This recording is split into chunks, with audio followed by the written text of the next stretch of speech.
Si tu fais une cure avant Ramadan, tu crées un double stress métabolique.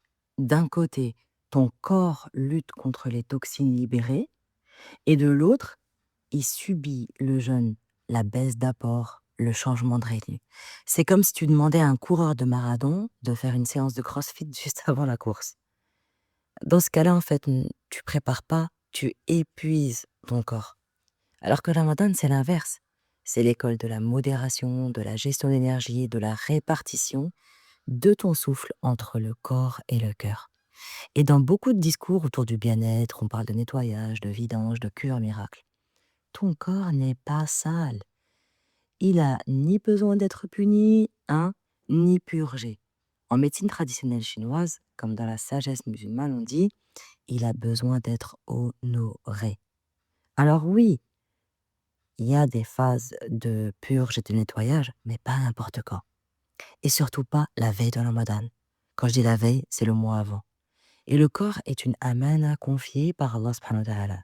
C'est la monture de l'âme. Alors avant Ramadan, la vraie question n'est pas comment je nettoie mon corps, mais comment je peux le rendre plus paisible pour qu'il serve mieux mon adoration. Et c'est là que beaucoup tombent dans le piège des die of symptoms.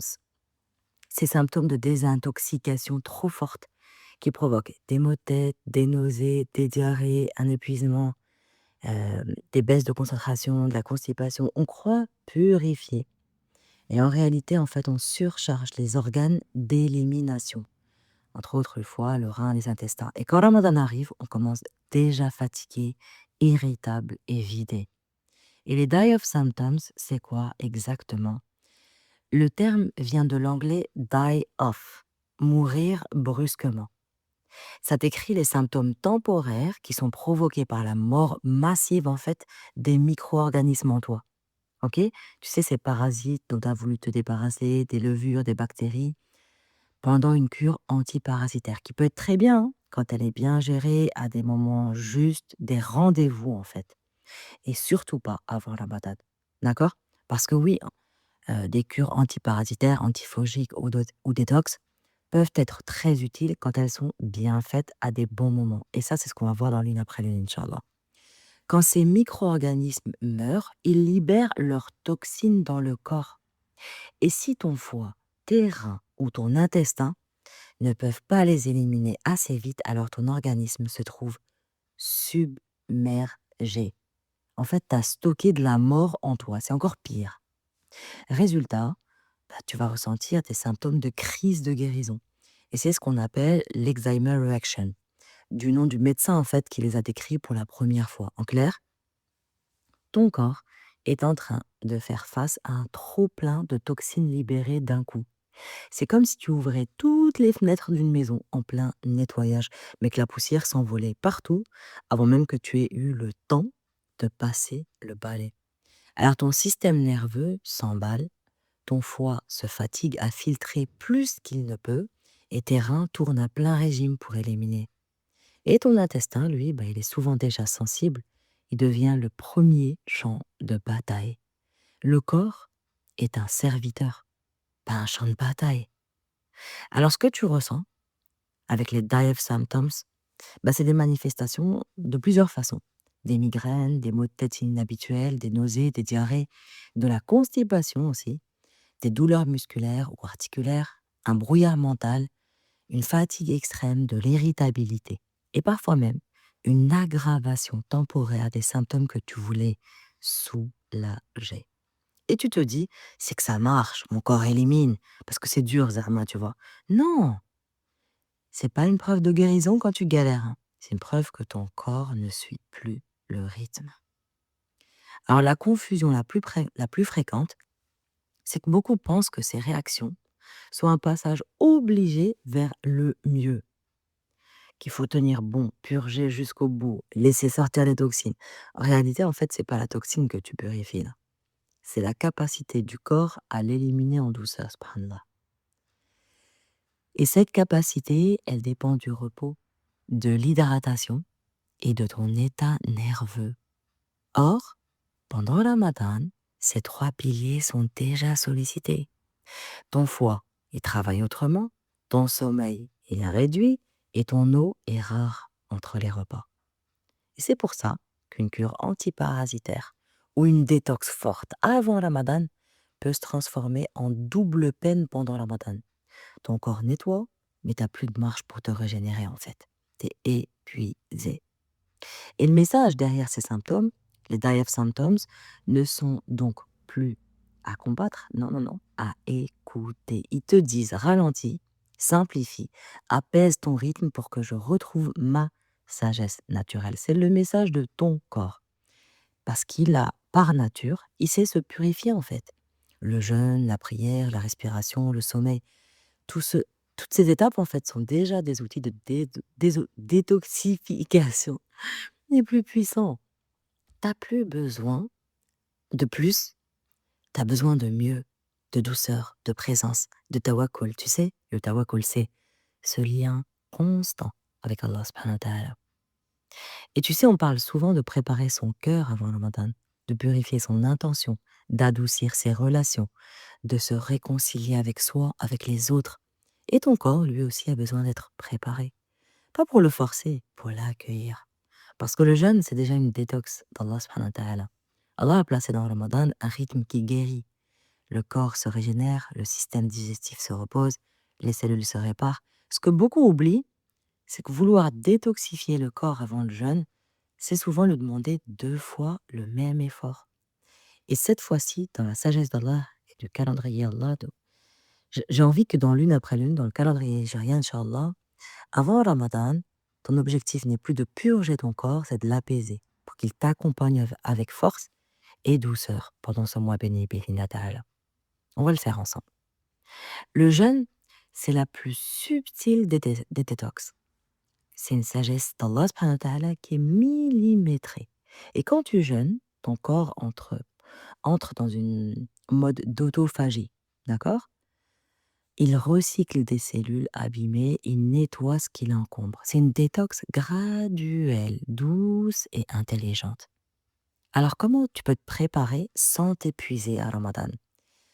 Il y a une préparation du corps, oui. Donc allégé, sans vider. Tu réduis doucement le sucre, les excitants, les surcharges alimentaires. Pas besoin de tout couper brutalement et jamais tu fais ça. Tu intègres du bout. T'accompagnes ton système digestif comme tu tiendrais la main d'un enfant fatigué, subhanallah. Alors hydrate-toi consciemment. L'eau, c'est ton carburant spirituel et cellulaire. Bois lentement, régulièrement, entre les repas. Et tu aides tes reins à se régénérer avant la période sèche de Ramadan. Favorise le repos, le sommeil, les micro-siestes, la marche douce, les respirations profondes. Ce sont des formes d'adoration, il faut se le rappeler ça. Prendre soin de ton corps, c'est une adoration. Et quand tu le fais avec cette intention, ça change la donne. Tu collectes les hasanats en même temps. Et tu remercies Allah à chaque sieste, à chaque marche, à chaque verre d'eau que tu bois, subhanallah. C'est pour ça que tu dis Bismillah, Alhamdulillah. Parce qu'elles te rendent plus présent, ces actes. Parce que tu deviens plus lucide. Ces adorations, en fait, plus apaisées. Et, et tu pries présent. Alors évite les cures antiparasitaires ou détox choc avant Ramadan. Elles peuvent provoquer des die-off symptoms, comme je te disais, des maux de tête, des diarrhées, des grandes fatigues et de l'irritabilité. Pendant Ramadan, ton corps ne peut pas gérer 2 processus d'élimination. C'est trop. Alors prépare ton corps avant, mais bien avant, dès maintenant. Essaie de lui rendre service pour mieux adorer. Tu fais ça 3, 4 mois avant, le vrai nettoyage avant Ramadan. Tu sais, on croit souvent que se purifier, c'est se vider. Mais la purification, c'est accueillir. Ramadan, c'est pas le mois du contrôle, c'est le mois du retour à l'équilibre. Et l'équilibre, c'est pas du trop, c'est du juste. Avant Ramadan, ce qu'Allah attend de toi, c'est pas que tu repousses tes limites, c'est que tu prépares ton espace intérieur, le corps, le mental, le cœur. Parce que le nettoyage du foie, de l'intestin, c'est bien, et celui du rythme est encore plus important. Ce moment où tu dis à ton système nerveux, on va ralentir, on va arrêter de courir, on va faire de la place à Allah subhanahu wa ta'ala. Et quand tu fais ça, quand tu dors un peu plus tôt, quand tu manges plus simplement, quand tu respires entre 2 tâches, tu commences déjà dans le Ramadan. Pas dans la fatigue, dans la disponibilité. Et nettoyer ton rythme, c'est nettoyer ton mental. Le mental, lui aussi, accumule des toxines, des pensées lourdes, des ruminations, des comparaisons. Et il sature comme un foie trop sollicité. Ramadan arrive comme une parenthèse d'Allah subhanahu wa ta'ala à ce moment-là, une autorisation à désencombrer. Et chaque jour de jeûne, tu fais le vide pour mieux entendre. Tu retires la parole inutile, les jugements, les inquiétudes, pour que le dhikr ait enfin de la place. Alors prépare ton mental, comme tu prépares ta maison, avant l'arrivée d'un invité. Et range, allège, apaise. Et dis-toi, je veux que ce mois me trouve prêt à le recevoir, Inch'Allah. Avant de purifier ton corps, purifie ton intention. Ramadan n'est pas un projet santé, c'est une rencontre avec Allah subhanahu wa ta'ala, avec ton Créateur. Et plus ton corps est paisible, plus ton cœur peut se concentrer sur lui. Alors ne cherche plus à nettoyer pour être parfaite. Cherche à apaiser pour être présent. Parce qu'Allah ne regarde pas ton foie, hein, il regarde ta niya. Et parfois, la plus grande purification, c'est celle du rythme intérieur. Le moment où tu cesses de forcer pour simplement te réaligner. Et l'intention du tawakkul, elle est fondamentale. Ramadan, c'est pas un défi de performance, c'est une rencontre. Une rencontre entre ton corps, ton âme et la miséricorde d'Allah subhanahu wa ta'ala. Alors fais attention. Et répète-toi et rappelle-toi, Ya Allah, je veux entrer dans ce mois avec un corps prêt à te servir, un corps apaisé, une énergie tournée vers toi, Ya Allah. Et cherche la disponibilité intérieure. Tu sais, la respiration, elle va devenir un dhikr. Chaque gorgée d'eau au suhoor devient une gratitude, un hamd. Et chaque fatigue ressentie, une preuve d'amour d'Allah qui t'éduque à travers ton corps. Et le corps, il devient une prière, et la prière, elle devient une légèreté. Préparer ton corps avant le Ramadan sans t'épuiser. T'as pas besoin de changer ta vie d'un coup, tu as besoin de préparer ton terrain. Comme on prépare la terre avant qu'elle reçoive la pluie. Et le Ramadan, c'est la pluie de la miséricorde. Et la terre de ton corps doit être assouplie avant de l'accueillir. Alors comment faire concrètement? Hydrate-toi consciemment. L'eau, c'est la première forme de zikr du cœur et du corps. Et celle qui transporte la lumière d'Allah, subhanahu wa ta'ala, tu sais, les nutriments, l'énergie. Bois lentement, régulièrement, et pas seulement quand tu as soif. Ajoute un peu de sel, une pincée de sel de Guérande ou de sel celtique, pour ceux qui suivent mes stories Insta. Meilleure hydratation, c'est l'équilibre électrolytique. Le sel contient du sodium, c'est un électrolyte important et clé pour la régulation des fluides du corps en fait. On le verra dans l'une après l'une dans subhanallah, l'équilibre des fluides corporels. Et le sel de mer non raffiné, comme le sel de Guérande, sel celtique, peut stimuler la production de sucs digestifs via les glandes salivaires. Et ça va aider à l'absorption des nutriments et prévenir la constipation. Alors boire un peu d'eau salée, chaude, le matin peut aider au réveil, à la circulation, à la détente du système nerveux. On note aussi dans ces petites habitudes d'eau chaude, salée, le matin, la réduction du cortisol et un effet apaisant, subhanallah. Plusieurs études qui ont démontré ça. Alors attention, quand je dis de l'eau salée, c'est une pincée de sel non raffinée dans un verre d'eau le matin. Clin d'œil à ceux qui peuvent faire de l'hypertension, qui ont une maladie rénale, un problème cardiaque ou un régime à faible teneur en sodium. Boire de l'eau salée peut être une contre-indication. Voyez ça avec votre médecin surtout. Surtout, toujours se rapprocher de votre médecin. Et boire de l'eau avec un peu de sel non raffiné, c'est une hydratation optimisée, la stimulation du système digestif, et c'est aussi un rituel de bien-être simple, accessible à tout le monde, subhanallah. Et dis-toi, Ya Allah, je nourris cette monture que tu m'as confiée. Ya Allah, je nourris cette monture que tu m'as confiée. Alors dès maintenant, allège-toi sans te priver. L'erreur, c'est de croire que Ramadan et préparer Ramadan, c'est déjà jeûner. D'accord? Non. Réhabitue ton système digestif à la légèreté. Diminue juste doucement les sucres raffinés, les aliments ultra transformés. Allège par exemple ton dîner. Évite les cures miracles ou les mélanges détox violents d'un coup. Ne coupe plus brutalement le café ou le sucre, fais-le en douceur pour éviter la chute de dopamine ou les migraines du début de jeûne, subhanallah. Et rappelle-toi, Allah aime la modération en toutes choses. Soutiens ton foie dès aujourd'hui et tes reins dès aujourd'hui sans les agresser. D'accord? T'as pas besoin de les purger. Ils savent se nettoyer seuls à condition que tu leur laisses du repos. Comment? Bah déjà, favorise des tisanes douces, du romarin, de l'ortie piquante, du pissenlit et de la menthe douce. D'accord? Un peu de citron tiède le matin avec de l'eau tiède. Si ton estomac le tolère, ça aussi c'est quelque chose que tu dois observer. Fais-le et vois comment tu réagis. Et si c'est OK pour toi, bah continue. Et si c'est pas OK, bah tu arrêtes, change par autre chose. Il y a mille et une façons de favoriser l'énergie du rein et du foie. Une alimentation simple, colorée et vivante. Et évite les mélanges agressifs, antiparasitaires, antifongiques. Tu sais, les détox simultanés foie, rein, intestin, ça vient juste déglinguer ton corps. Tu fais pas du bien. Tu mélanges la poubelle et tu la distribues dans chaque organe. C'est tout ce que tu fais dans ces cas-là, subhanallah.